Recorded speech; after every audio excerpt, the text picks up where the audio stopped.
वो पढ़ाएंगे तो बताएंगे। स्पेसिफिक हीट मड वाला भी वहीं आएगा, मड वाला उसमें आएगा।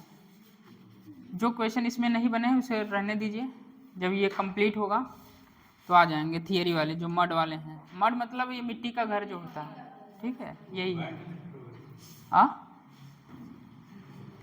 और कुछ समझ रहे हैं क्या मड मतलब? अच्छा, फ्रीजिंग ऑफ आइस लिखिए। फ्रीजिंग ऑफ आइस, कंडक्शन वाले सब आ गए थे, जो कंडक्शन पर था, जो हीट ट्रांसफर चल रहा है, इस पे सारे क्वेश्चन जो थे वो हो गए थे। अरे लगाए हो कि नहीं लगाए हो? लिखिए ice, freezing of ice. Freezing of ice derivation किसी काम का नहीं है, डायरेक्ट आपको फॉर्मूला याद रहना चाहिए। यहाँ जो टाइम होता है, जो बर्फ जमने की जो टाइम होती है उसके लेयर के कितने टाइम डायरेक्टली प्रोपोर्शनल लेयर का स्क्वायर आता है, उसके जो वाई स्क्वायर या हाइट एच स्क्वायर रहता है। आपको यही रिलेशन याद रखना है, डेरिवेशन है, इसका कोई काम नहीं है। तो पूछा जाता है t इक्वल टू 0 समय पर ये पानी था, t इक्वल टू t समय पर ये बर्फ का परत बना, ठीक है। हाँ, लास्ट क्वेश्चन शायद था, तो हो जाएगा, आज कर लीजिएगा। फ्रीजिंग ऑफ आइस लिखिए।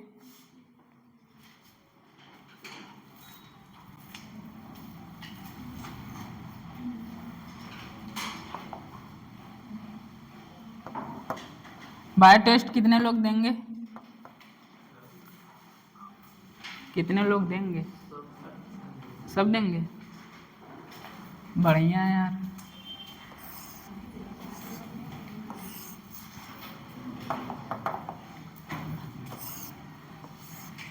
अरे नहीं दोगे तो हमारा क्या, पेज बच जाएगा, स्याही भी बच जाएगी।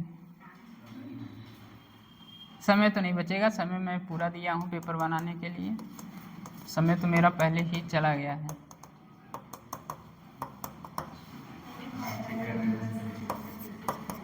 अरे कोई फायदा है कि नहीं है बायो कराने से?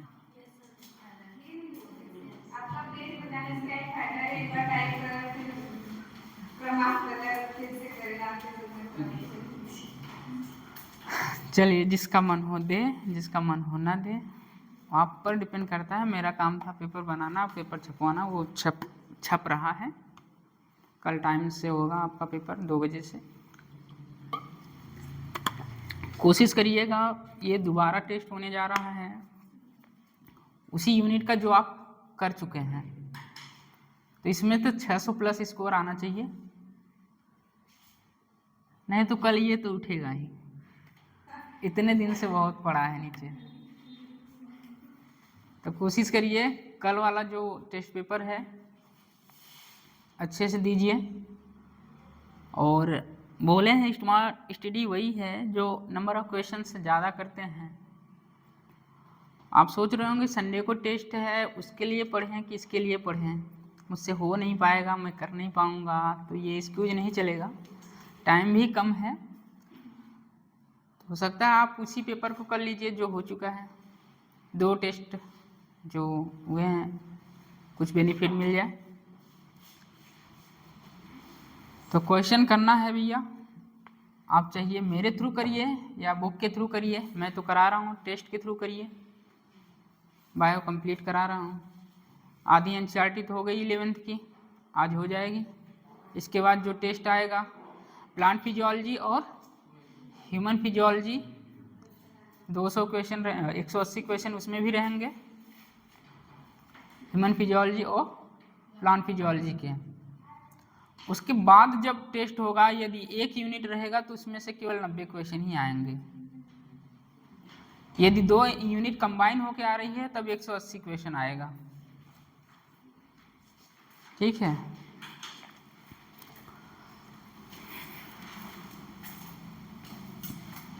सराउंडिंग का जो टेम्परेचर है ये -θ डिग्री है, अभी ये वाटर है 0 डिग्री सेंटीग्रेड पर, T इक्वल टू 0 पर। अब क्या हुआ,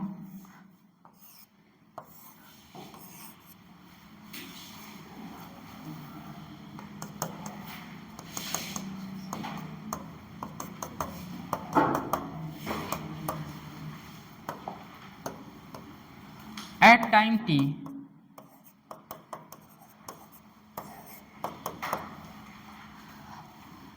यहाँ बर्फ बनना स्टार्ट हुआ।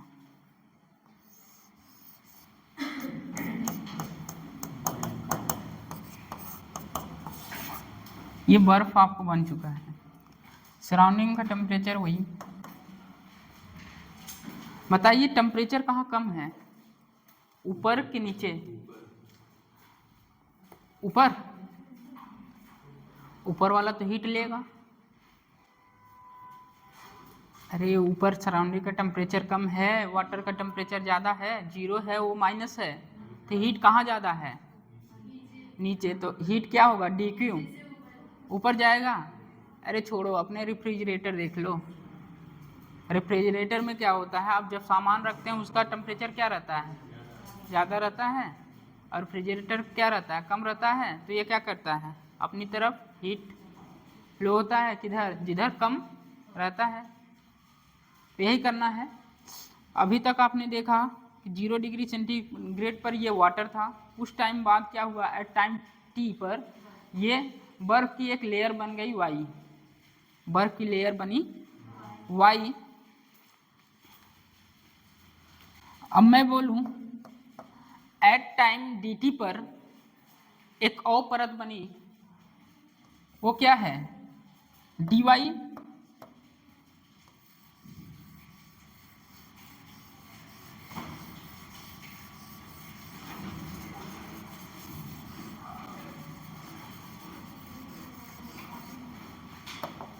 हीट फ्लो बताइए किधर होगा, ये होगा क्या, क्यों?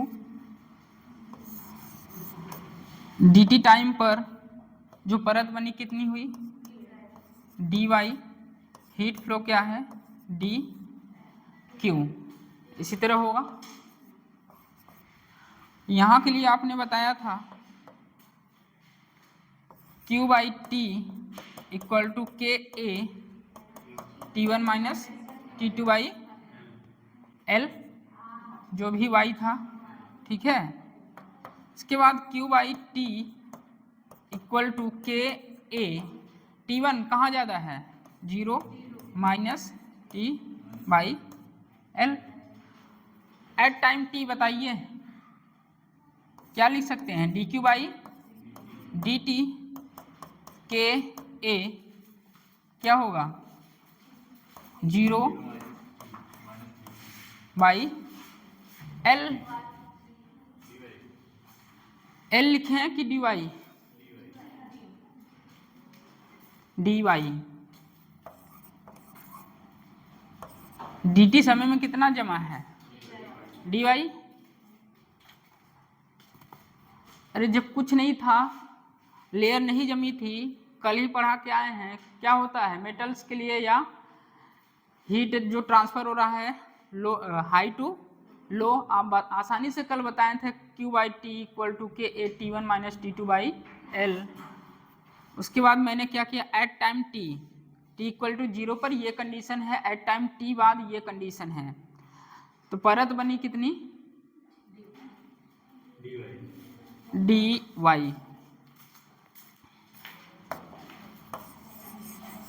हीट फ्लो यहाँ हुआ, कितना हुआ, y, ठीक है। dq बाई dt के ए 0 माइनस थीटा। अब बताइए हमें फाइंड करना है किसके किसके बीच में रिलेशन, t समय में कितना लेयर्स जमी है, और फाइनल रिलेशन है आपका t directly proportional h square या y स्क्वायर, यहाँ y लिए हैं तो y स्क्वायर, ठीक है। फाइनल यही आपको याद करना है, डेरिवेशन से कोई मतलब नहीं है, बस जानते रहिए। बताइए हम क्या यहाँ हटाएं,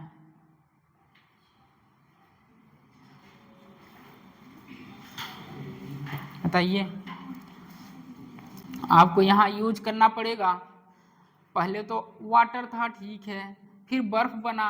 बर्फ से किसी मतलब फेज को चेंज करने के लिए कितनी एनर्जी चाहिए? वाटर से बर्फ बन रहा है, एनर्जी चाहिए।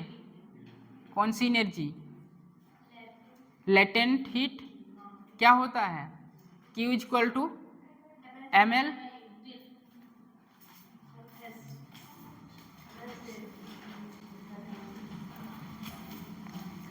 फेज चेंज हो रहा है, Q इक्वल टू ml। तो Q ml, बताइए वॉल्यूम, बोलो भाई, volume into density into L, नहीं डी वाई।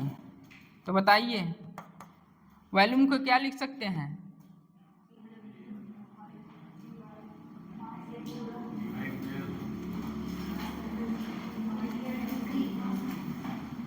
किसके फॉर्म में? वॉल्यूम को तोड़ेंगे, क्या लेटेंट हीट ये है, latent volume area, area into D Y into rho into L.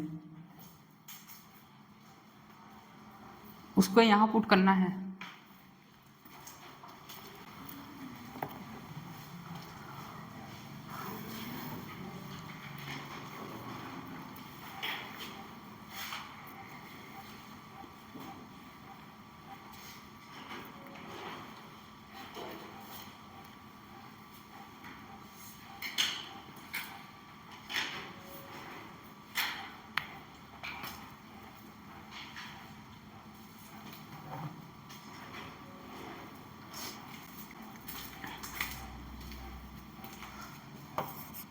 D Q by D T K, बताइए आइस का area 0 minus theta by L Y, Y, और ये आपका आया D Q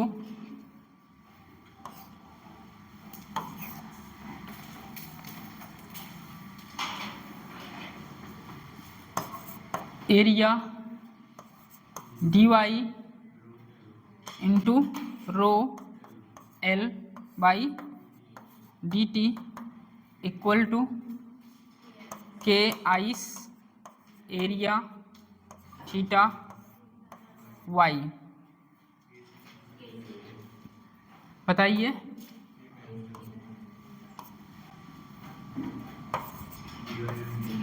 D Y rho L by D T, ये theta Y Y, यही K ice.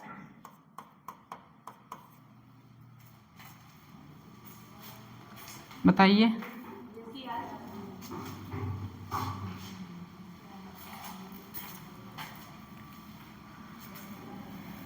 D y y rho L equal to theta K ice d T,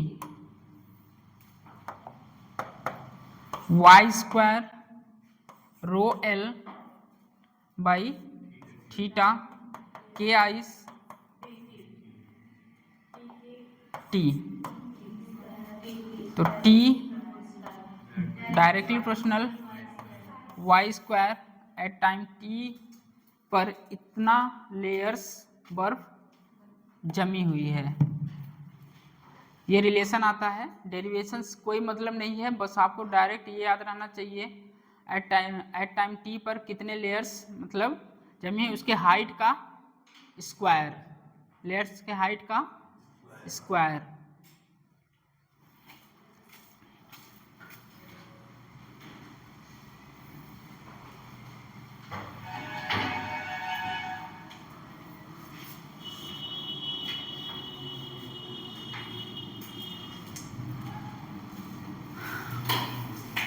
लिखना है ये सब। दिव्यांशी कह रही है नहीं लिखना है।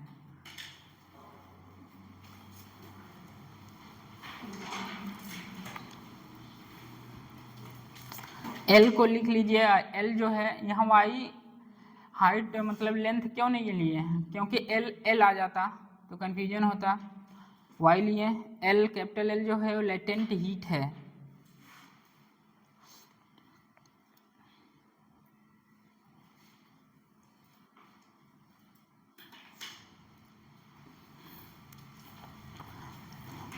लिमिट उमिट लगा दिए हैं डायरेक्ट,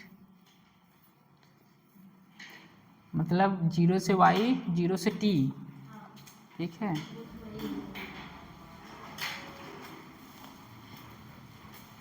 फिर से बताएं डेरिवेशन।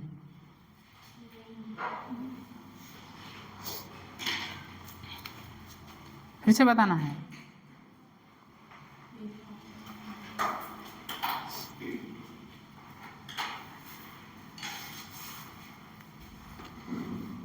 वाटर को बर्फ जमने के लिए कितना हीट चाहिए, क्या बताएं आपने, Q equal to M L. तो वहाँ से मैं क्या किया, m को तोड़ना स्टार्ट किया, volume into density, volume into density. इसके बाद वॉल्यूम को तोड़ना स्टार्ट किया, एरिया इंटू लेंथ। तो कितने लेंथ में परत जमी हुई है, dy। dt में कितना है, dy।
हो गया।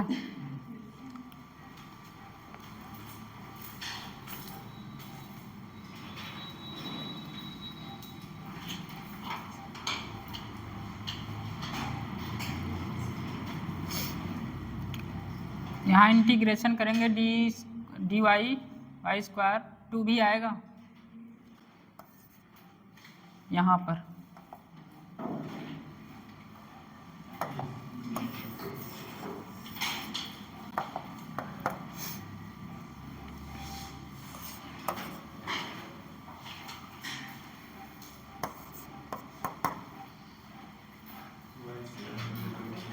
T is equal to rho L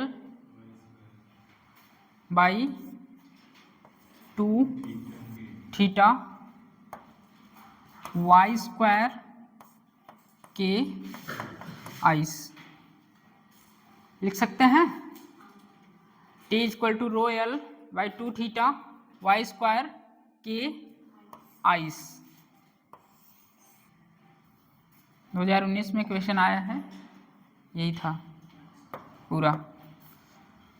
T directly proportional Y square time है, ये बर्फ की थिकनेस है।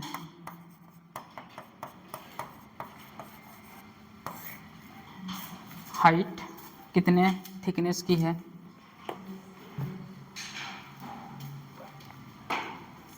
Time T equal to rho L by K theta Y square by 2 या rho L by 2 theta Y square by K ice. तो T directly proportional Y square thickness. Last वाला question देखिए जो ग्रुप में भेजा गया था।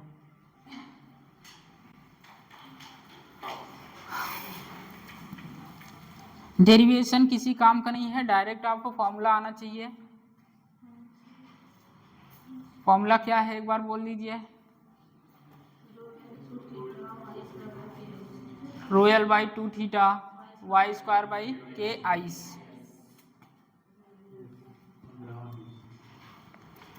ग्रुप में क्वेश्चन भेजा गया है हीट का, करिए, लिख लीजिए उस क्वेश्चन के कॉपी में।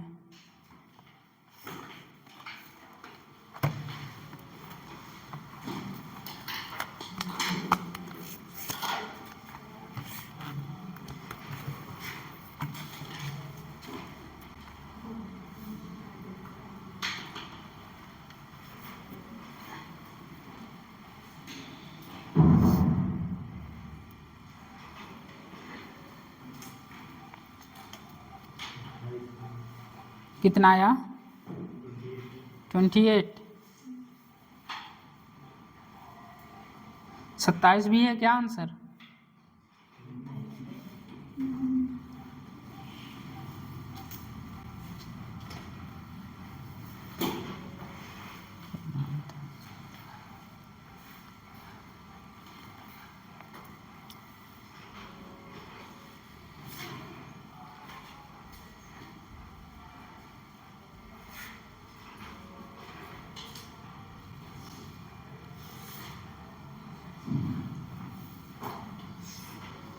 Ice start forming a lake with water at 0 degree when the atmospheric temperature is -10 degree.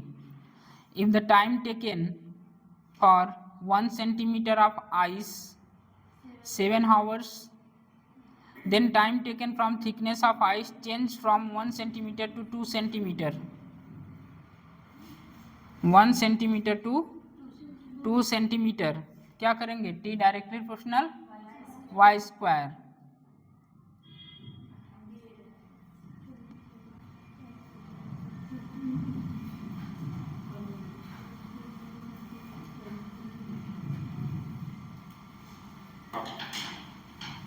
Change पूछ रहा है।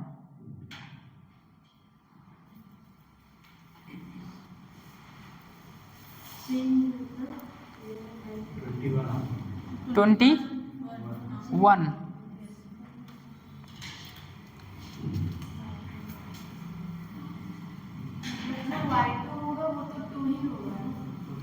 y2 2 जो आएगा घटाना पड़ेगा।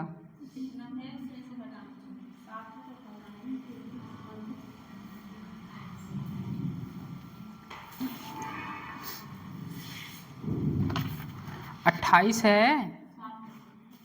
तो चेंज कितने का हुआ है? 7 आवर्स का। तो 28 माइनस 7 21 आवर्स।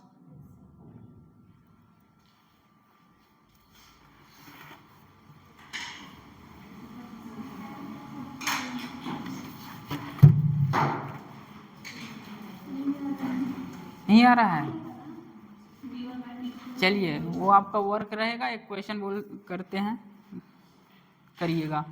लिखिए क्वेश्चन, लिखिए 1 सेंटीमीटर थिकनेस की बर्फ, मेरा क्वेश्चन तो ऐसे ही रहता है, 1 सेंटीमीटर थिकनेस की बर्फ, 1 सेंटीमीटर थिकनेस की बर्फ 1 घंटे में जम रही है। 1 घंटा 1 आवर।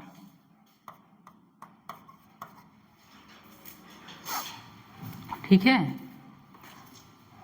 तो नेक्स्ट 1 सेंटीमीटर जमने में, तो नेक्स्ट 1 सेंटीमीटर जमने में लगा समय, लगा समय, यही क्वेश्चन। 1 सेंटीमीटर थिकनेस की बर्फ 1 घंटा लेता है, तो नेक्स्ट 1 सेंटीमीटर जमने में कितना समय और लगेगा? कितना समय जमने में कितना समय और लगेगा, कितना समय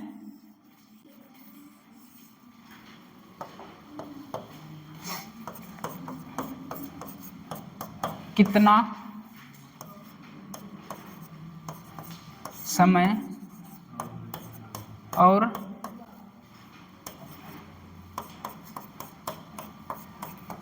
कितना समय और लगेगा, बताइए। 3 आवर। बताइए T directly proportional Y square, T1 कितना है, T1 by T2, Y1 by Y2 का स्क्वायर। पहले कितना 1 सेंटीमीटर, बाद में ये हुआ कितना 1 आवर।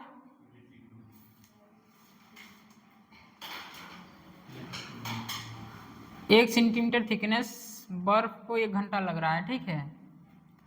फिर नेक्स्ट 1 सेंटीमीटर कितना समय लगेगा,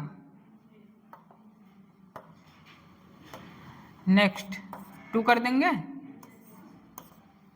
स्क्वायर T2 1/4, तो T2 इक्वल टू 4 आवर। यह आंसर है, आंसर नहीं है। फिर क्या है, लगने वाला समय 4 आवर माइनस 1 कितना 3 आवर। यह आंसर है भैया।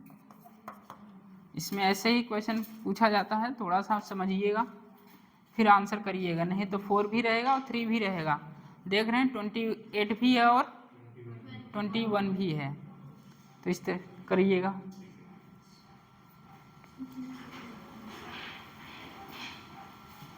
पहले तो 1 घंटे में 1 सेंटीमीटर जम ही चुका था वो पूछ रहा है 1 सेंटीमीटर और जमने में कितना समय लगेगा। तो टोटल टाइम आपका आए उसमें से जो दिया है उसमें से घटाना है। तो इस आइस वाले फ्रीजिंग ऑफ आइस पर इस तरह ही क्वेश्चन आते हैं। ये फार्मूला एक है, आपको ध्यान रखना है। चलिए लिखिए, temperature at particular distance in steady state, temperature at particular distance in steady state, temperature at particular temperature at particular distance in steady state।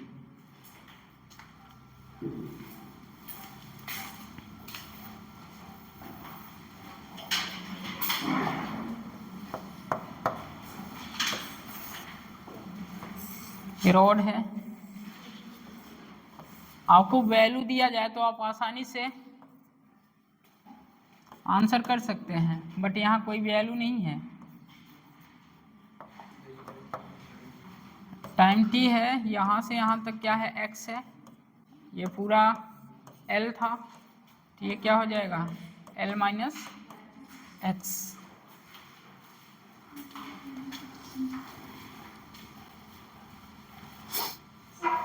Temperature T1 T2 है, टर्मिनल टेम्परेचर जो है T1 T2 है, rod की जो length है capital L है, और x distance पर L माइनस एक्स, और आपको फाइंड करना है T।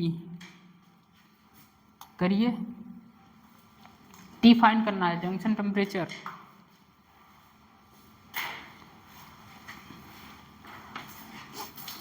ये मेंशन है आपको T1 greater than T2 mention है। इसका मतलब क्या है, हीट किधर फ्लो हो रही है, T1 से T2 की ओर। K सेम है।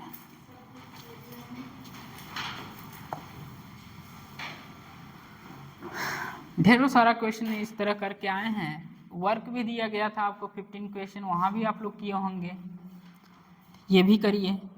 यदि मैं यहाँ कोई वैल्यू दे दिया, मतलब 100 दे देता, 0 दे देता और लेंथ दे देता, K की वैल्यू दे देता, तो आप आसानी से फाइंड कर सकते थे, किए भी हैं। बट यहाँ कुछ ऐसा नहीं है। कितना आ रहा है?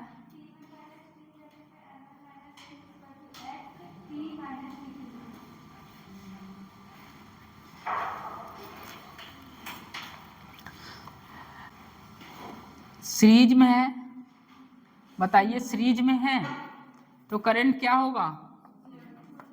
सेम होगा। सीरीज में है तो I1 जो होगा इसमें भी होगा, इसमें भी, इसका मतलब I1 इक्वल टू I2 ही होगा। बताइए T1 minus t by x by K A equal to t minus T2 by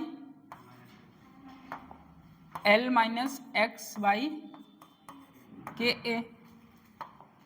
बताइए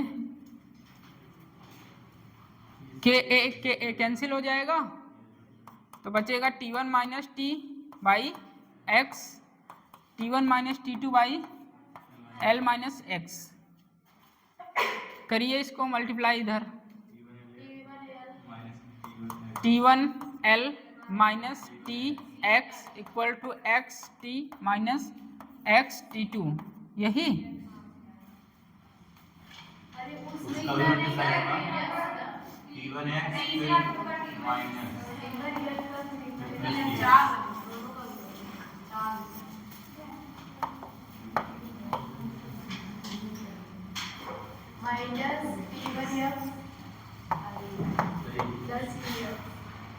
T1 एल टी एल, ठीक है, minus T1 plus t x, यही equal to x t minus x T2। हमें t find करना, t t एक तरफ कर लीजिए। T1 L minus x T1, ठीक है, ये कैंसिल हो जाएगा, ये और ये कैंसिल होगा, ठीक है।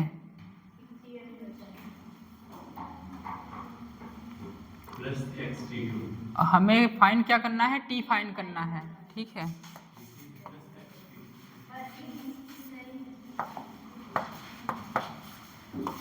T1 L x T1 plus x T2 equal to T L. T1 common ले लें, क्या बचेगा? एल माइनस एक्स,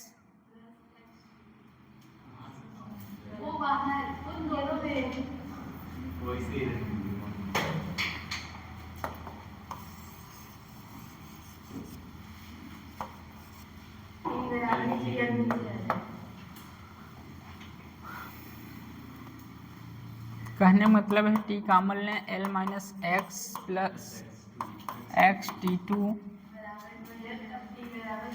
बराबर टी एल, तो टी बराबर हो जाएगा T1 बाई एल, यही पूरे का बटे एल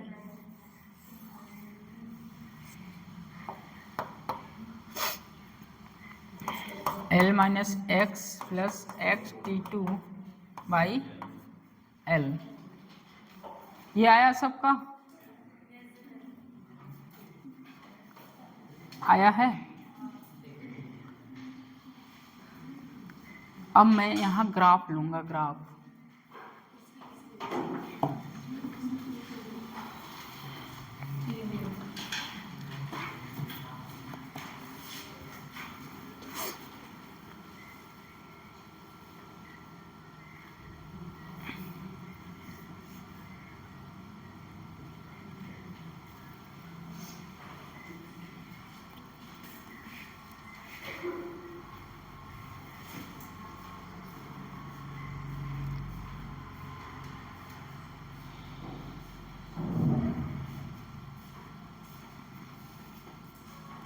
मुझे इक्वेशन बनाना है स्ट्रेट लाइन का।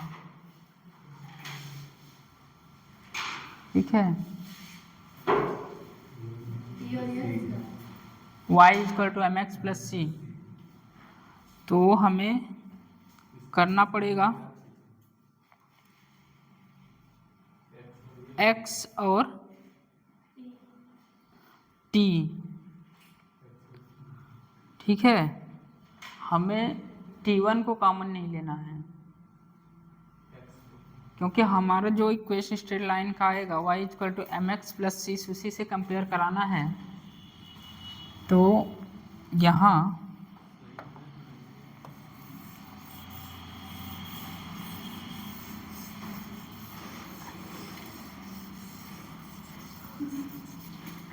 बातें नहीं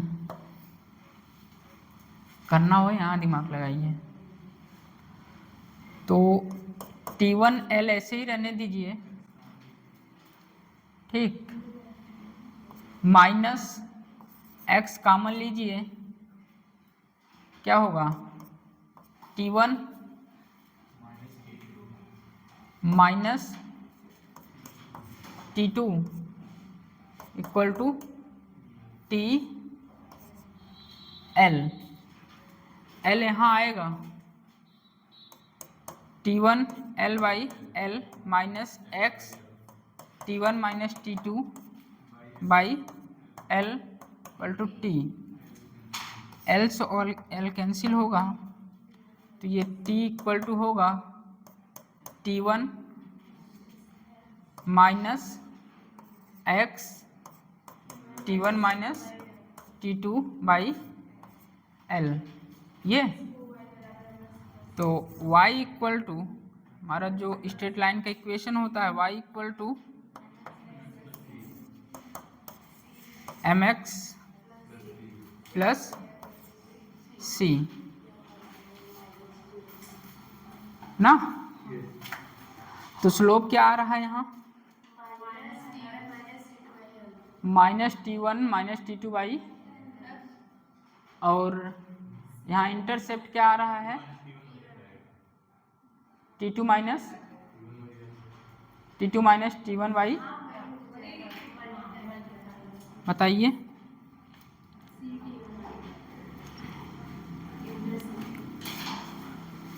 इंटरसेप्ट प्लस में आ रहा है, सब कुछ ठीक है। T1 minus T2 minus T कहाँ आ रहा है? स्लोप जो है ये x क्या दे रहा है स्लोप ये, तो m इक्वल टू क्या हो जाएगा minus T1 minus T2 by L slope है। इंटरसेप्ट बताइए, इंटरसेप्ट प्लस T1 है, इसका मतलब इंटरसेप्ट प्लस है, इसका मतलब ग्राफ ऊपर से स्टार्ट हो रहा है, ग्राफ ऊपर से स्टार्ट हो रहा है, बट स्लोप कैसा है निगेटिव।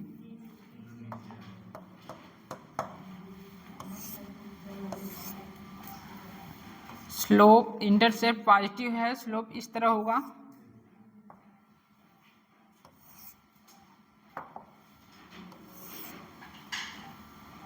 नोट करिए।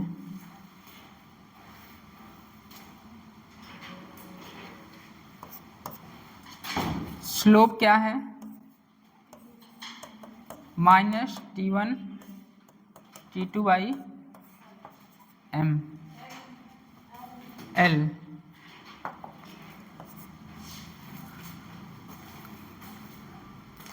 इस तरह ग्राफ आएगा।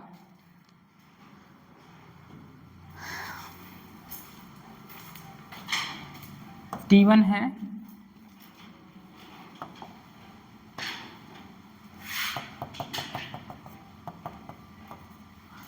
T2,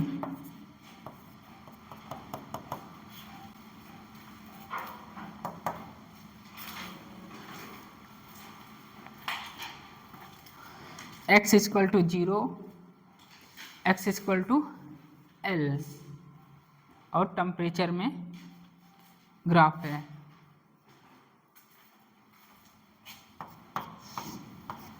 ग्राफ ध्यान रखेंगे।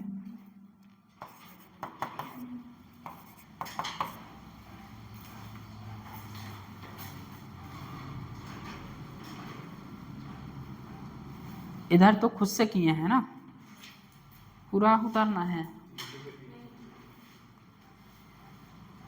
इधर तक तो कर लिए होंगे, बस इक्वेशन आपको लगाना था तो उसे अरेंज कर रहे थे उसके फॉर्म में, y = mx + c के फॉर्म में। ग्राफ को इम्पोर्टेंट लगा लीजिएगा, इस ग्राफ को इम्पोर्टेंट लगा लीजिएगा।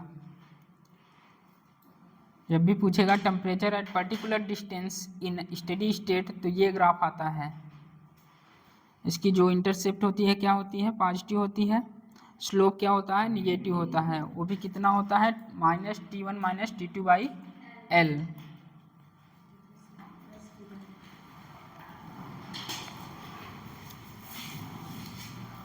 तो यहाँ से दो बातें निकल के आती है। पहला क्या है, dq/dt क्या है, कांस्टेंट है। dq/dt क्या है, कांस्टेंट दिख रहा है।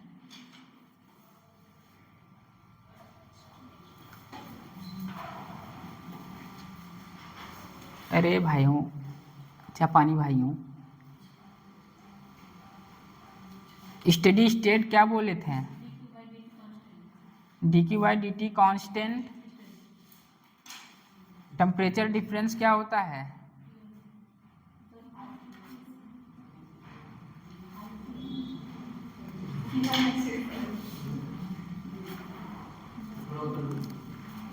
पहले ही दिन हेडिंग पड़ी थी स्टेडी स्टेट की।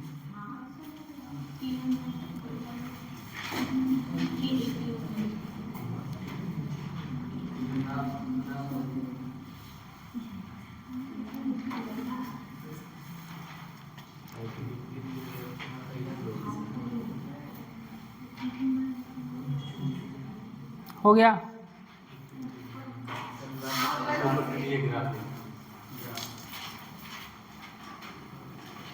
ये कंपेयर कराए हैं। t = t1 - x t1 - t2/L, y = mx + c, straight line. ये इसका जो इंटरसेप्ट आया पॉजिटिव, तो ग्राफ कहाँ से स्टार्ट होगा, ऊपर से। स्लोप इंटरसेप्ट क्या है, पॉजिटिव, तो ग्राफ कहाँ से स्टार्ट होगा, ऊपर से। t और x में ग्राफ है, तो बातें यहाँ दो से निकल के आती हैं। पहली बात ये है dq/dt कांस्टेंट, और दूसरा बात टेम्परेचर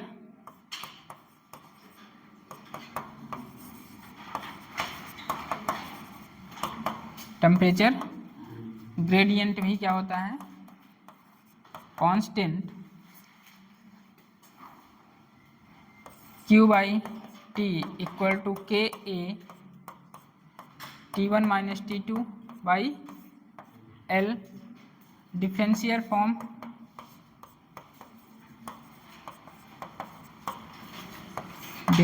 फॉर्म क्या होगा, dq/dt और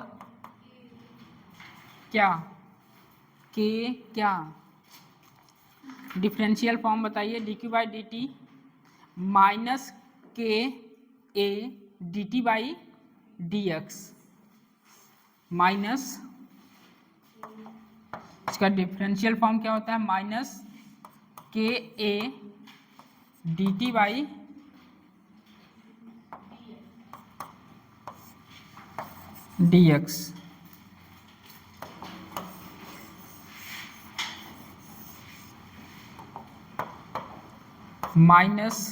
-Ka dt/dx। इसी को क्या बोलते हैं, टेम्परेचर ग्रेडियंट।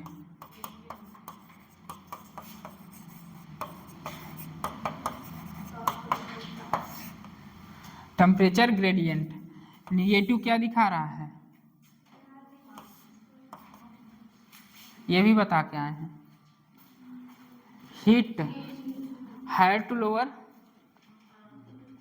जैसे जैसे मान लीजिए कल बताए थे आपको, ये क्या है, 0 डिग्री है, ये क्या है 100 डिग्री है, यहाँ पर 90 होगा, यहाँ पर 80 होगा, यहाँ पर 50 होगा, तो क्या हो रहा है, डिक्रीज हो रहा है, तो लिखिए यहाँ निगेटिव को लिखिए। Represent in the direction of heat flow, represent इसमें इसका मतलब क्या है, क्या समझेंगे इससे? लिखिए represent in the direction of heat flow, represent in the direction of heat flow, temperature always decreases, temperature always decreases. dt by d x को बोलते हैं क्या? Temperature gradient.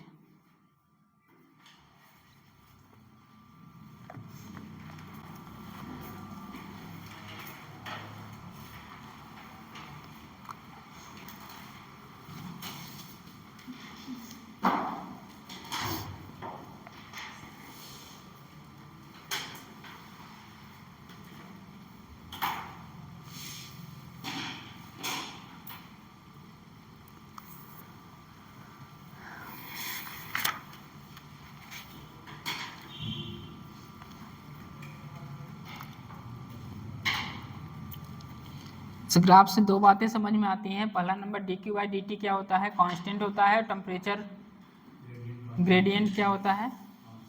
कांस्टेंट होता है। क्वेश्चन लिखिए इसी पर। क्या हुआ?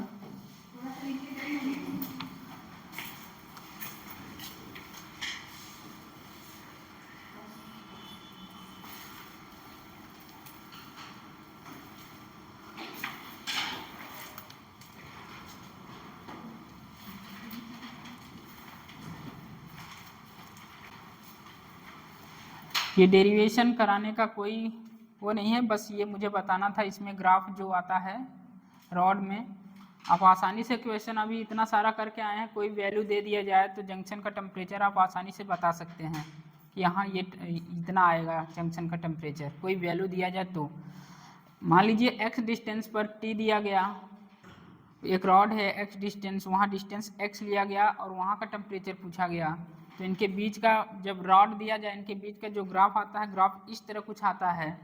आप देख सकते हैं, ग्राफ पर इंपॉर्टेंट भी लगा दीजिए। और यहाँ इस ग्राफ से दो बातें समझ में आती हैं। पहला, हीट फ्लो क्या रहता है? कांस्टेंट रहता है। दूसरा, temperature gradient.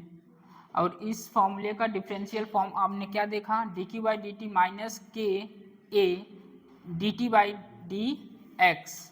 D t by d x क्या है? Temperature gradient. जिस तरह आप करंट ग्रेडियंट पढ़े थे, पोटेंशियल ग्रेडियंट, पोटेंशियल ग्रेडियंट, इसी तरह यहाँ भी है। सारी चीज़ें करंट से रिलेट करके पढ़ा रहे हैं, पूरा heat transfer.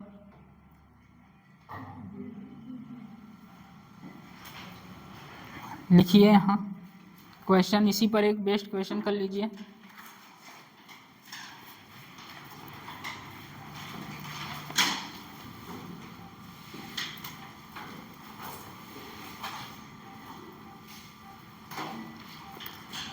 If the coefficient of conductivity of aluminum,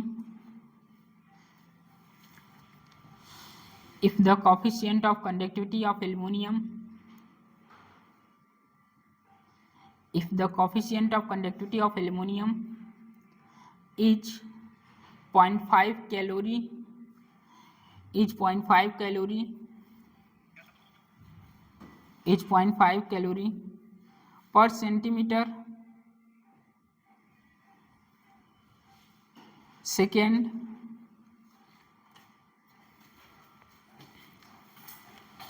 degree Celsius,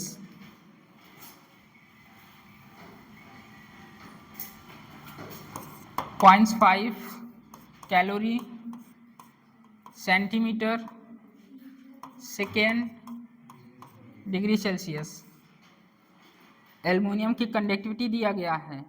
then the order of conduct, then in order to conduct, then in order to conduct 10 calorie पर second centimetre square. Then in order to conduct 10 calorie per second centimeter square in the steady state, the temperature gradient in aluminum must be, in the steady state the temperature gradient in aluminum must be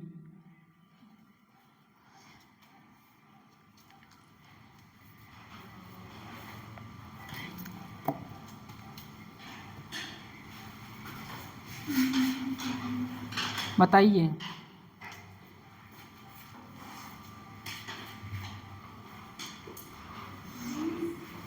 20.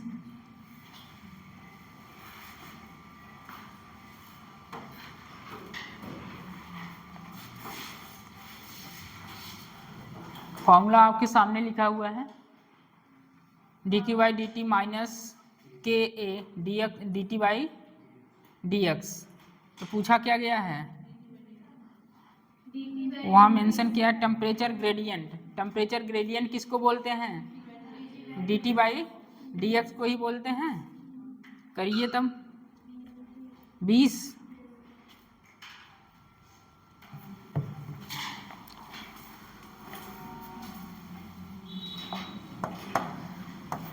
D Q by D T equal to minus K A d t by d x. यही पूछा क्या गया है,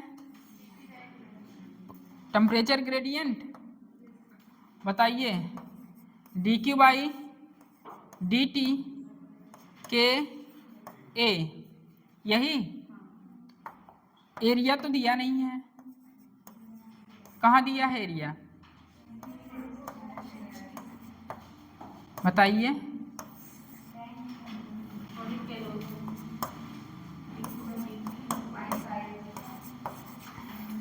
ये पूरी value दी है, ये पूरी वैल्यू दिया गया है. कितना दिया गया है, 10. और ये कितना दिया है, 0.5 D t by d x. D t by d x ये टेम्परेचर ग्रेडियंट है, ये आपको याद रखना है. तो इस पे इस तरह ही क्वेश्चन बनते हैं.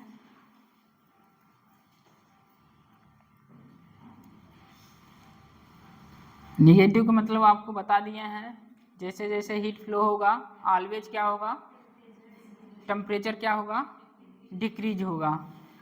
नेक्स्ट क्वेश्चन लिखिए. और इसमें एक और आज जो इम्पोर्टेंट बात बताए हैं वो ग्राफ आपको ध्यान रखना है. एट पर्टिकुलर डिस्टेंस पर ग्रेडियंट पूछा जाए तो ग्राफ क्या आता है, इस तरह कोई ग्राफ आता है आपका स्ट्रेट लाइन पर देखेंगे, बट उसकी जो इंटरसेप्ट आती क्या आती है, पॉजिटिव आती है. स्लोप क्या होती है, निगेटिव होती है. दो बातें यहाँ से निकल के आई ग्राफ से, D Q by D T constant होता है, टेम्परेचर ग्रेडियंट भी कॉन्स्टेंट होता है. चलिए क्वेश्चन लिखिए. A cylindrical metallic rod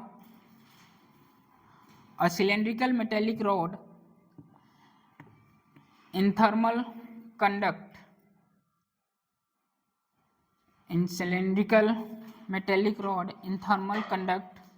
with two reservoirs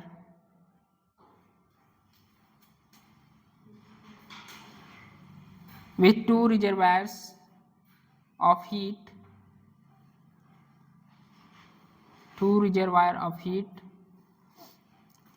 at its two ends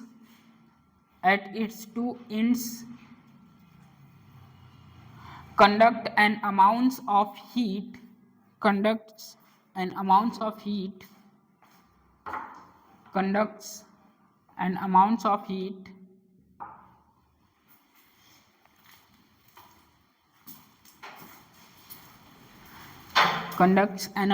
heat capital Q in time t, full stop. The metallic rod is melted. The metallic rod is melted and the materials is formed. And the material is formed into a rod of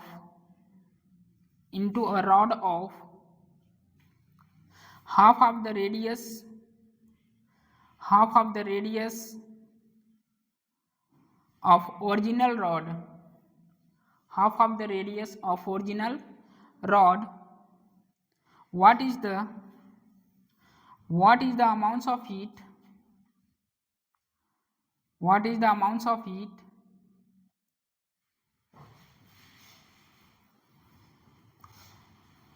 the metallic rod is melted and the materials is formed into a rod of half the radius of original rod. What is the amounts of heat? What is the amounts of heat conducted by the new rod? Conducted by the new rod when placed in thermal conduct. When placed in thermal conduct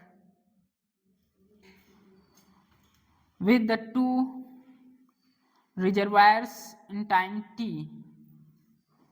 When the two reservoirs in time t. Question mark. पहला Q/2 option Q/2, दूसरा Q/4, तीसरा Q/16 और last 2Q. Q/4. उम्मीद यही थी. कितना आया answer? Q/4. यही उम्मीद थी. हाँ, क्या आया है? Q/, हाँ दिए थे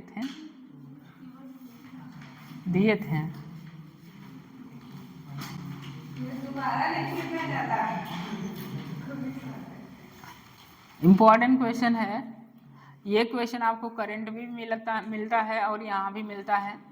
ये क्वेश्चन कराने का मतलब है करंट में स्ट्रेचिंग वाले क्वेश्चन. करंट में किसी वायर को स्ट्रेच कर दिया गया, पता है, तो वहाँ क्या पूछा जाता है? रेडियस पूछा जाता है, रेजिस्टेंस पूछा जाता है. या वायर को मेल्ट कर दिया गया तो क्या पूछा जाता है? तो भी तो रेजिस्टेंस पूछा जाता है. यदि मेल्टेड वाले क्वेश्चन आते हैं तो एक बात याद रखिएगा, वॉल्यूम कांस्टेंट होता है. तो वहाँ रेजिस्टेंस क्या था? वॉल्यूम के इन्वर्सली प्रोपोर्शनल था. तो वॉल्यूम टूटा एरिया में, ठीक है. तो एरिया पहले से तो क्या था, वो आर आता, वहाँ से वॉल्यूम R³. तो वहाँ रेजिस्टेंस इन्वर्सली प्रोपोर्शनल क्या हो जाता है? R⁴. रेजिस्टेंस के लिए आर इन्वर्सली प्रोपोर्शनल क्या हो जाएगा? R⁴. रेडियस के पावर 4 हो जाता है. यहाँ करिए पहले का वॉल्यूम, उसके बाद का वॉल्यूम, रेडियस. ये सारे क्वेश्चन करने से पहले बस इतना याद रखिए ये वाले क्वेश्चन आते हैं. यदि रेडियस हाफ कर रहा है यहाँ के लिए, यदि रेडियस हाफ कर रहा है तो लेंथ 4 टाइम्स हो जाती है. कुछ करना नहीं पड़ेगा. यदि मेल्टेड वाले क्वेश्चन इस चैप्टर में आ रहे हैं तो इतना याद रखिएगा, यदि रेडियस को हाफ कर रहा है तो लेंथ कितनी टाइम्स हो जाएगी? 4 टाइम्स हो जाएगी. फिर क्या है आपको? dq/dt इक्वल टू या q/t equal to KA T1 - T2/L. L कितने टाइम्स हो गई? 4 टाइम्स. रेडियस हाफ हुई तो कितना हो जाएगा? L 4 टाइम्स हो जाएगा. करिए, वहाँ लिख लीजिए मेल्ट करने के दौरान वैल्यूम कांस्टेंट रहते हैं तो पहले का वैल्यूम इक्वल टू दूसरे का वैल्यूम, यदि यहाँ रेडियस हाफ हुई तो लेंथ कितनी टाइम्स हो जाएगी? 4 टाइम्स।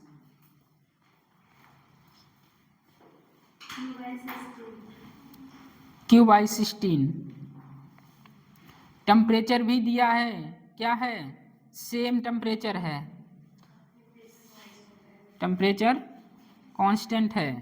अंडरलाइन करिएगा, the melt rod is melted, metallic rod is melted and the material is form into a rod of half of radius. इतना तक मेल्टिंग वाला क्वेश्चन है, वहीं लिख लीजिए वैल्यूम कांस्टेंट होगा छोटा सा।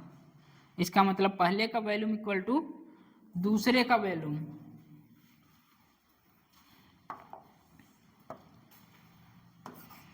वॉल्यूम कांस्टेंट है तो पहले का वॉल्यूम इक्वल टू बाद का volume.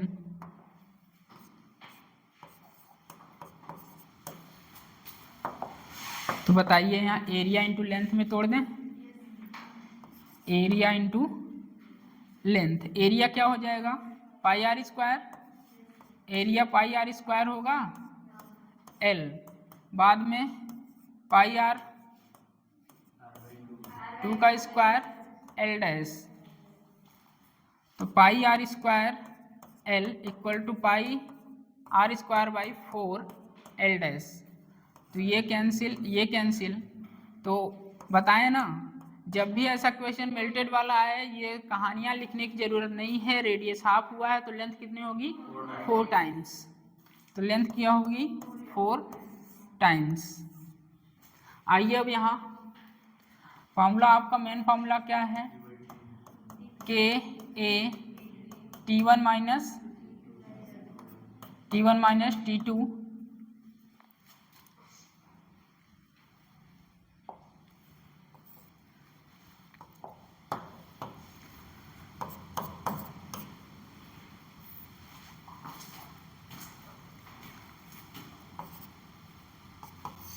By L, Q by T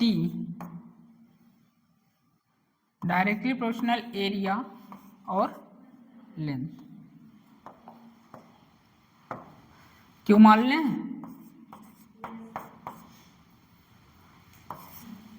pi r square by L, q directly proportional r square by L, Q1 by Q2 equal to radius का r square by radius by 2 का square, length कितना? 4L by L, L से L cancel होगा, r से r square cancel, ये 4 ऊपर चला जाएगा, ये 4 कितना हो जाएगा? 16। तो ये हो जाएगा Q2 इक्वल टू Q1 का कितना हो जाएगा? आया था सबका? 4। बस वहाँ कोने में लिख लीजिए, रेडियस हाफ होगी तो लेंथ 4 गुना होगा मेल्टेड वाले क्वेश्चन में। क्यों? क्योंकि वॉल्यूम क्या होता है? कांस्टेंट। अच्छा क्वेश्चन था ये, मैक्सिमम जनता Q/4 ही मार के आती। हूबहू ये क्वेश्चन रेजिस्टेंस के स्ट्रेचिंग वाले और मेल्टिंग वाले क्वेश्चन से मिलता है, और आपको पूरा हीट ट्रांसफ़र उसी से पढ़ाए हैं जो आप करंट पढ़ के आ चुके हैं। पढ़े हैं कि नहीं?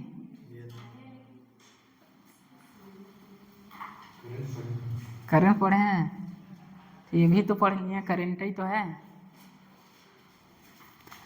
चलिए, आर हाफ तो लेंथ 4 टाइम्स होगा। लिखिए next question, the consider a compound slab, the consider a compound slab consisting of 2 different materials. The consider a compound slab. The consider a compound slab consisting of 2 different materials having equal thickness and thermal conductivity K and 2K. Different materials having equal thickness and thermal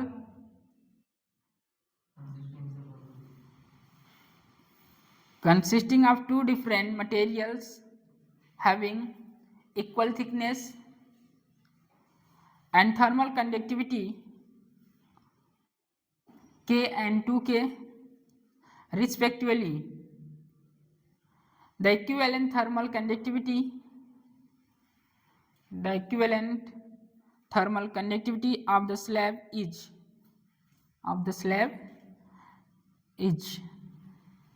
बताइए।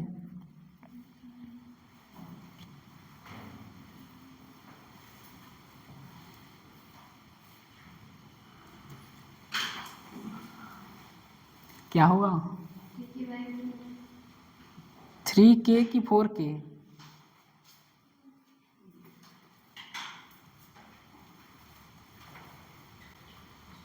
अरे 60 trick लगाओ। 2K1 K2 by K1 plus K2। But sir क्यों लगाएं और कब लगाएं? Underline करिए compound slab वहीं ऊपर लिख लीजिए मीन्स सीरीज।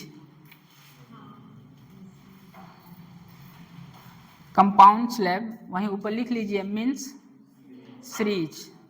और सीरीज के लिए ट्रिक क्या है? 2K1 K2 by K1 plus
ये ग्राफ बना लीजिए।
ये ग्राफ बना लीजिए क्वेश्चन में।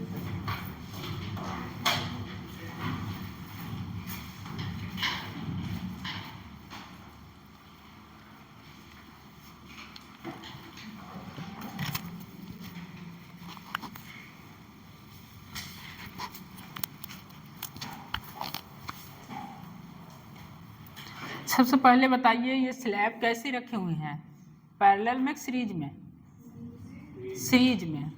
कैसे लगे हुए हैं? सीरीज में। और सीरीज में बताइए क्या सेम रहता है? करंट सेम रहता है।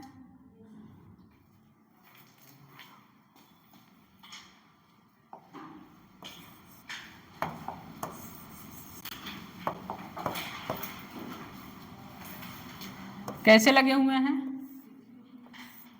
सीरीज में। T1 T3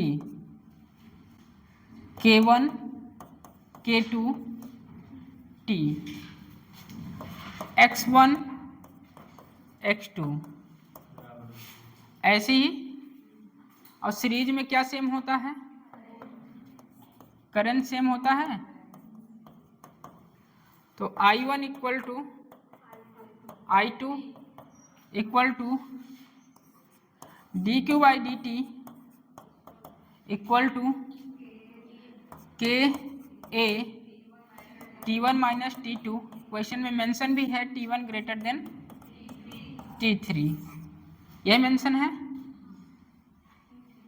T3 जो भी हो तो क्या होगा? L के X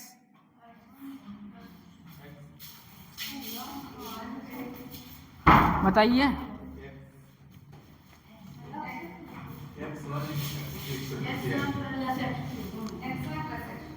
X1 plus X2।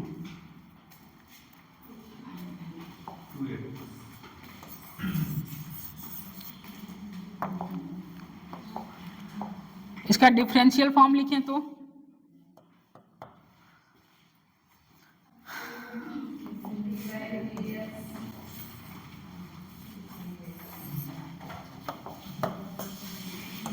Differential form बताइए। dq बाई dt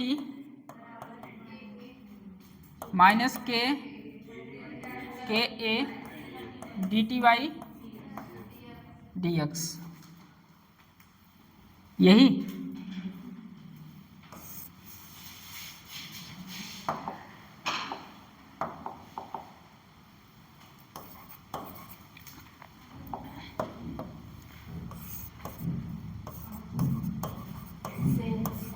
क्यों बोले? सीरीज है, स्लैब सीरीज में रखा हुआ है। सीरीज में क्या कांस्टेंट होता है? करंट सेम होता है। और बताइए सीरीज में एरिया भी तो सेम होती है। बचा क्या? के तो कांस्टेंट है, ये है। बचा क्या अब बताइए? dt by dx। और dt बाई dx है क्या? Slope, gradient slope.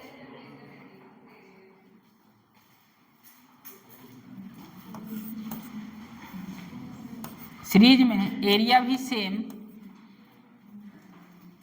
ये टेम्परेचर ग्रेडियंट या स्लोप। तो बताइए हमें क्या फाइंड करना है, K1 और K2। यहां मेंशन है K1 अलग है, K2 अलग है।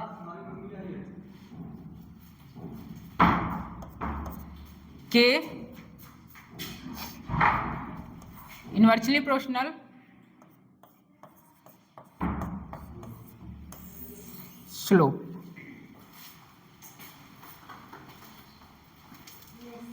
इतना आया कि नहीं आया?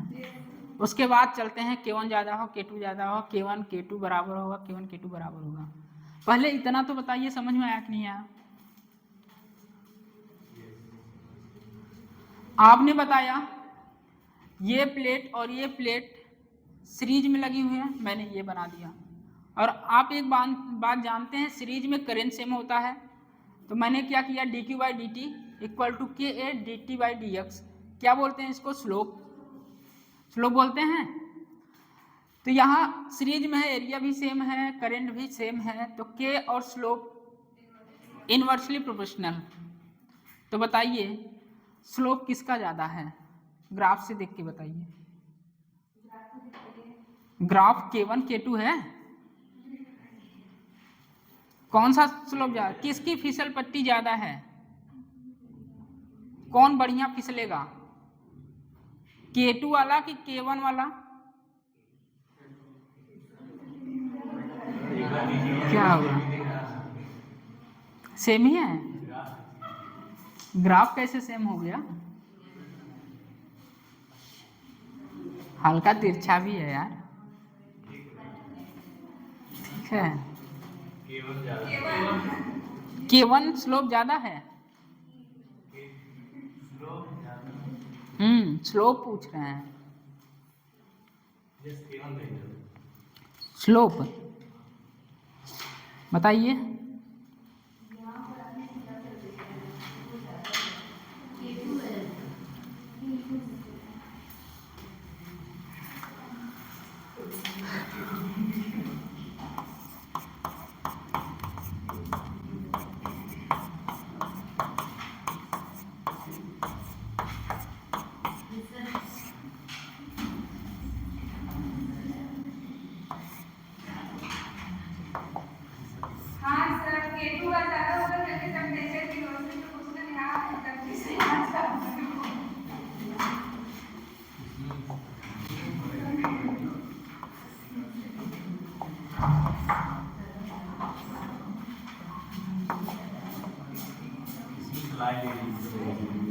क्या हुआ? लाइन है, सीधा रहेगा। कहाँ से? इधर से, कहीं से? इससे?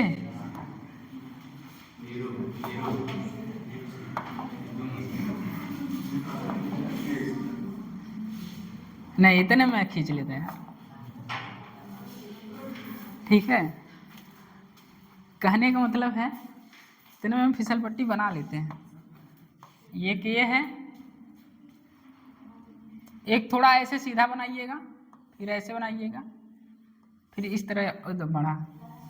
1 2 3। फिसल पट्टी कहाँ ज़्यादा है? 3 वाले में। तो बताइए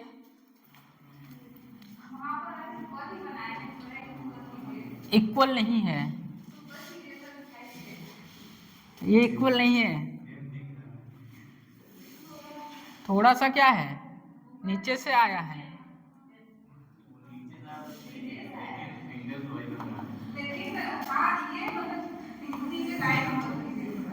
क्या यार,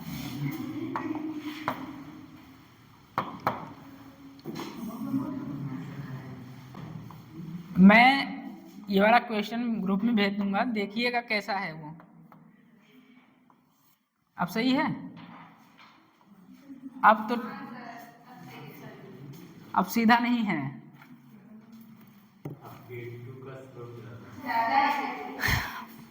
क्या देखना है? Slope inversely proportional K। ठीक है, फिसल पट्टी जहाँ ज़्यादा मतलब स्लोप ज़्यादा, और स्लोप ज़्यादा तो K कम। तो बताइए कौन सा आंसर होगा।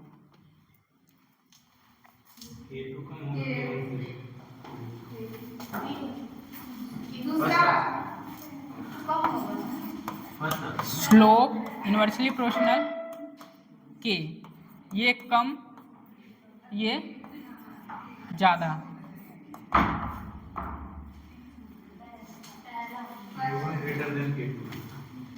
पहला करेक्ट आंसर है, फर्स्ट है, फर्स्ट। क्या हुआ? ये स्लैब सीरीज में है, सीरीज में आपको पता है करंट सेम होती है, और इसका जो डिफरेंशियल फॉर्म आता है dq by D T K A d t by d x gradient या स्लोप बोलते हैं। ग्रेडियंट या स्लोप, और स्लोप क्या होता है के इन्वर्सली प्रोपोर्शनल या स्लोप इन्वर्सली प्रोपोर्शनल के कम तो स्लोप ज़्यादा। तो यहाँ फिसल पट्टी आपको पहचानना है, किसका पूरा फिसल पट्टी ही चालू होने वाला है थर्मोडायनेमिक्स में। बताएंगे वहाँ फिसल पट्टी क्या होता है, आइसोथर्मल है कि एडियाबेटिक है। जो ज़्यादा फिसल पट्टी वो एडियाबेटिक, जो कम फिसल पट्टी वो आइसोथर्मल। मैं तो ऐसे ही पढ़ाऊँगा। हाँ,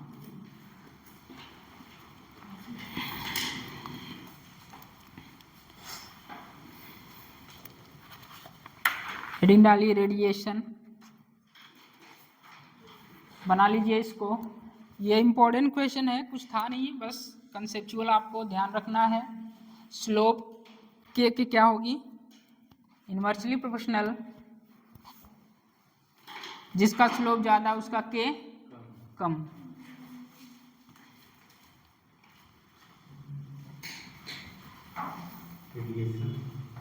रेडिएशन लिखिए पहला रेडिएशन। बताइए कंडक्शन क्या होता है, जो पढ़ा के आ चुके हैं। कंडक्शन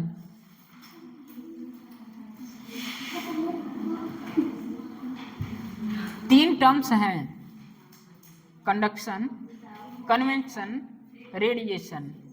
तीनों में डिफरेंस आपको आना चाहिए। देखिए कन्वेंशन जो होता है उसमें पार्टिकल मूवमेंट्स करते हैं। किसका मूवमेंट्स होता है, पार्टिकल का मूवमेंट्स होता है। और जो कंडक्शन होता है वहाँ एनर्जी का मूवमेंट्स होता है, वहाँ मास या पार्टिकल के मास का मूवमेंट्स नहीं होता है। चम्मच का एग्जाम्पल लिए थे, चमचा पकड़ लीजिए और ये गैस पर लगाइए तो देखिए वहाँ पार्टिकल उठ के नहीं आएगा, ठीक है।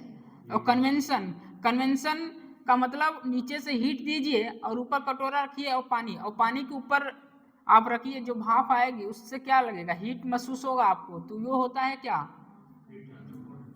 कन्वेंशन।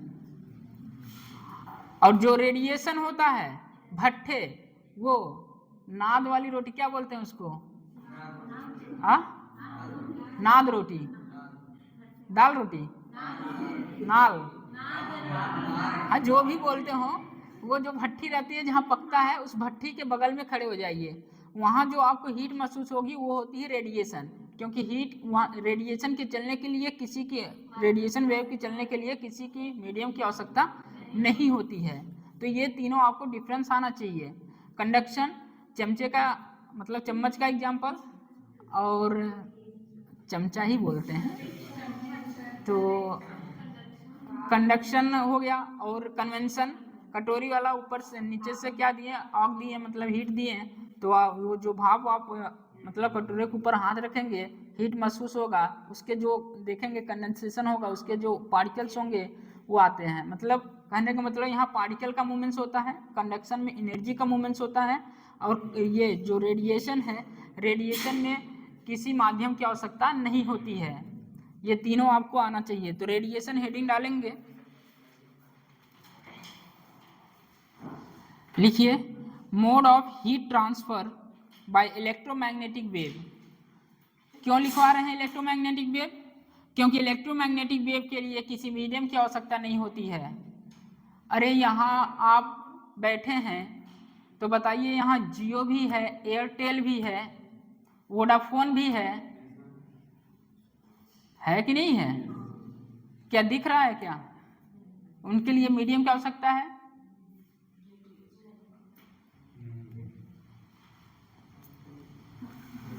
चलिए बाद की बातें हैं, पढ़ाएंगे सब। पहले लिखिए रेडिएशन।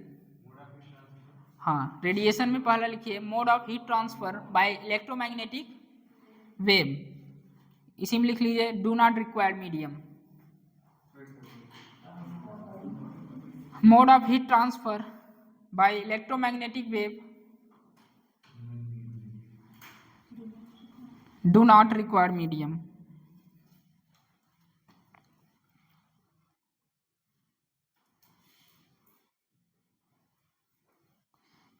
यहाँ बहुत सारे साइंटिस्ट आए, यहाँ बहुत सारे साइंटिस्ट आए थे अपने अपना। कौन से कुछ साइंटिस्ट याद हैं? बताइए। मतलब पहले ऐसा मिथ था, बहुत सारे साइंटिस्ट आए, वो बोलते थे जो कोल्ड हॉटेस्ट बॉडी होती है वो केवल रिलीज करती है, हॉट मतलब हीट रिलीज करती है। बहुत सारे साइंटिस्ट आए हैं, पहले यही था कि उन्होंने बताया जो हॉटेस्ट बॉडी होती है, हॉट बॉडी, ये हमेशा क्या करती है? हीट रिलीज करती है, हीट फ्लो करती है, हीट रिलीज करती है। और कोल्ड बॉडी क्या करती है? कोल्ड बॉडी एब्जॉर्ब करती है। ये पहले का साइंटिस्ट जो थे पहले ये कह रहे थे जो हॉट है वो हर समय हीट फ्लो करेगा, हीट रिलीज करेगा, और जो कोल्ड है वो हमेशा एब्जॉर्ब करेगा, बट ऐसा नहीं है। प्रीवेस्टर क्या थे? प्रीवेस्ट थियरी, प्रीवेस्ट क्या बोलते हैं? प्रीवेस्ट थियरी। इन्होंने बताया जो हीट बॉडी है ये रिलीज भी कर सकती है और एब्जॉर्ब भी कर सकती है, और कोल्ड जो बॉडी है वो एब्जॉर्ब भी कर सकती है और रिलीज भी कर सकती है। तो पहला लिखिए, ये जो साइंटिस्ट हैं इन्हीं के लिखिए, Prevost three,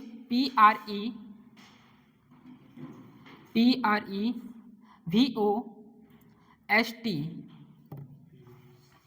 theory of heat exchange, of heat exchange.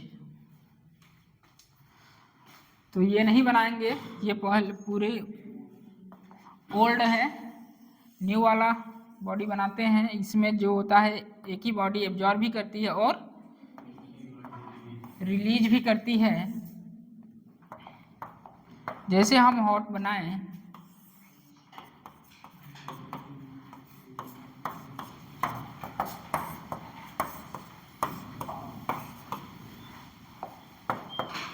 ये एब्जॉर्ब भी करेगी। इसी तरह कोल्ड एब्जॉर्ब भी करेगा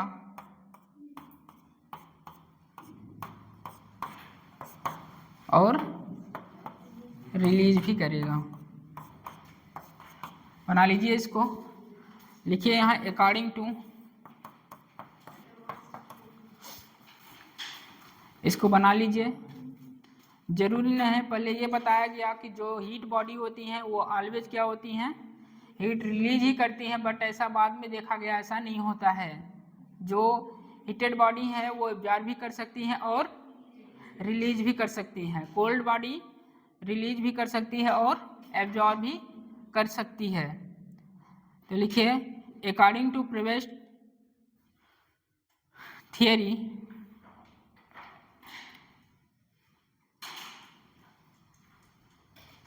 according to Prevost theory,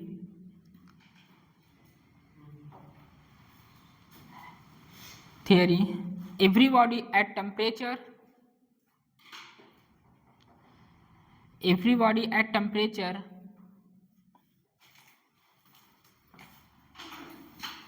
greater than 0 Kelvin, इस तरह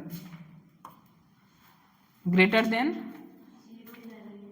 0 Kelvin emitted and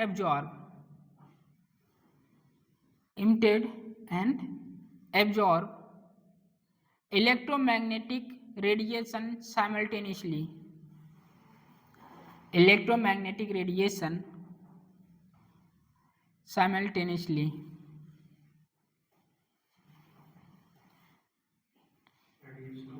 radiation admission नहीं, रेडिएशन साइमल्टेनियसली।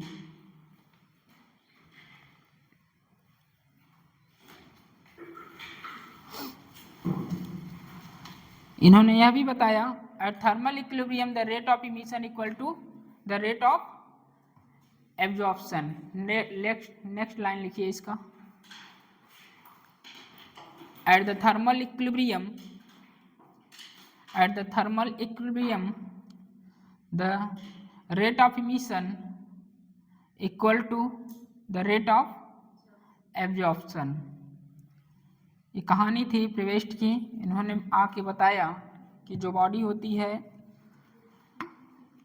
वो एब्जॉर्ब भी कर सकती है और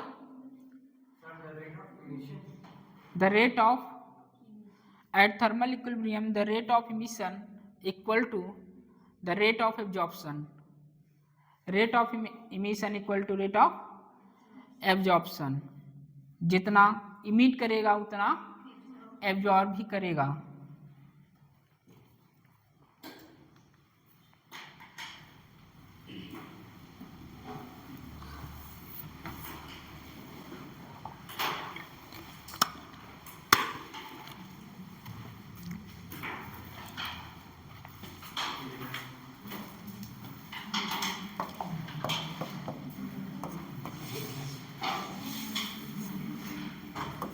ये हीट आई कुछ क्या होगी, ट्रांसमिट हो जाएगी,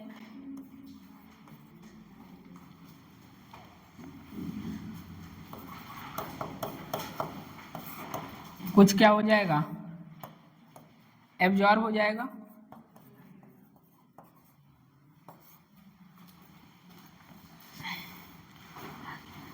टोटल क्या बोल सकते हैं, क्यू एब्जॉर्ब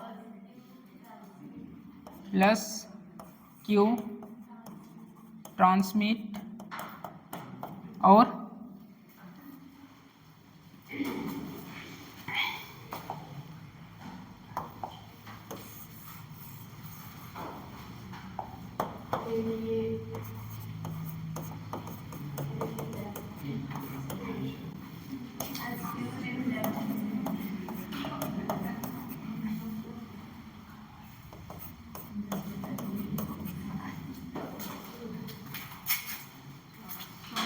क्या हो गया,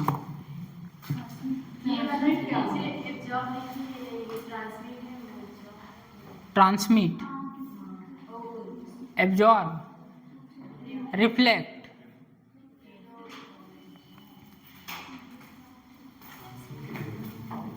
ये रहा ना,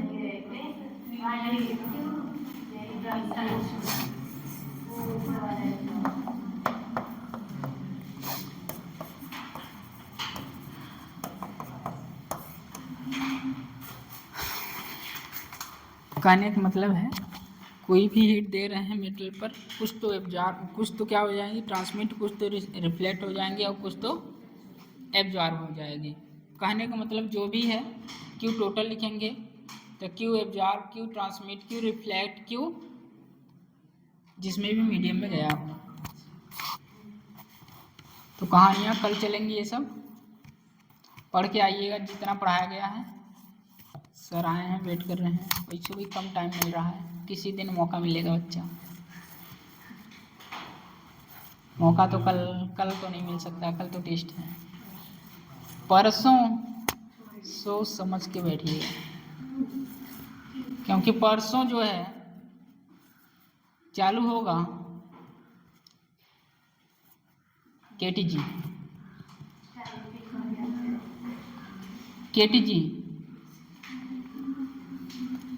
अब परसों तो कुछ लोग प्लान बनाए होंगे भागने का, तो भागियो बच्चा, तो 5 क्वेश्चन लेके भागियो, ठीक है,